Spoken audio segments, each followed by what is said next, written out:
Ja, začetek iskanja partnerja je ponovadi dosti enostaven, se pravi, začneš iskati tam, kjer se jih največ najde, mogoče na internetu, mogoče na dogodkih raznih in tako naprej. Se pravi, vidiš celoten nabor, celoten spektr raznih partnerjev, ampak ko narediš spisek, je to šele začetek. Takrat se šele začne težko obdobje, da rečem tako, ker moraš začeti vzdrževati kontakt s partnerjem, moraš začeti razumeti, kakšne so njegove potrebe, moraš mu prilagoditi tisto, kar je za njega pomembno in na končni fazi mu moraš omogočiti, da bo s tabo zaslužil, ker drugače partnerski odnos kot tak nima nobenega smisla. Seveda moraš pa zagotoviti, da boš tudi ti zaslužil, torej nekako standardizirati svoje postopke, svoje procese, da boš lahko na učinkovit način sodeloval z široko mrežo partnerjev. O tem govorim stotinam seveda različnih partnerjev, kar pomeni, da moraš imeti zelo dobre sisteme, pristope in potem tudi načine, kako s partnersko mrežo sodelovati. Pa jaz mislim, da v osnovi ne bi rabila biti.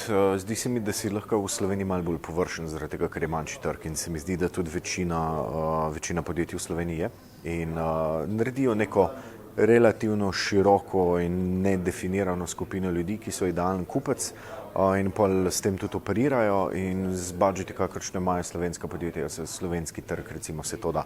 V tujini treba biti pa zelo specifičen. Se pravi, treba je zelo dobro razumeti, če je to B2B ali pa B2C, pri B2C je treba zelo dobro razumeti, kdo je profil. Se pravi, če je v Sloveniji dovolj, da ti veš, da ciljaš starše, je treba na tujih trgih, ki so precej večji, rečemo Amerika, ki je 280-300 milijonov ljudi, je treba vedeti ne samo, da so starši, idealno je, da veš, a so mladi ali bolj odrasli starši, koliko starega otroka imajo, kaj so po klicu, kje živijo, a geografija, kakorkoli vpliva.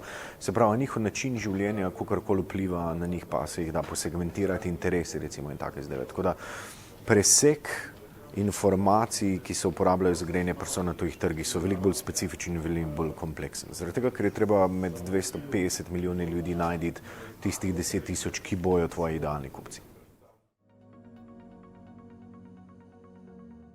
Po mojem mnenju zahteva dosti inovativnosti, dosti prilagajanja sproti. Torej, moja izkušnja je, da manj si pripravljen naprej, manj pričakuješ, bolj se boš lahko odzval, ko enkrat prideš na trg. In še posebej v Evropi, kjer je tržišče, od trga do trga je ogromno razlik, res treba imeti to sposobnost se hitro obrniti, prilagoditi trgu in tako naprej. Največja izkušnja je bila mogoče to, da smo po začetnem hitrem uspehu na balkanskih trgih naprimer ugotovili, da zaradi našega poslovnega modela pač to, da imamo ogromno uporabnikov, še ne pomeni nič. Če ne moremo uspešno iz tega narediti poslovnega modela, služiti iz teh uporabnikov in tako naprej, ta rast ne pomeni nič. Torej smo v eni točki zelo ustavili to prodiranje na nove trge in se osredotočili na recimo osnove poslovnega modela, kako služimo, kakšen produkt prodajamo in tako naprej, preden smo nadaljevali prodor na druge trge. To bi rekel, da je bila največja lekcija.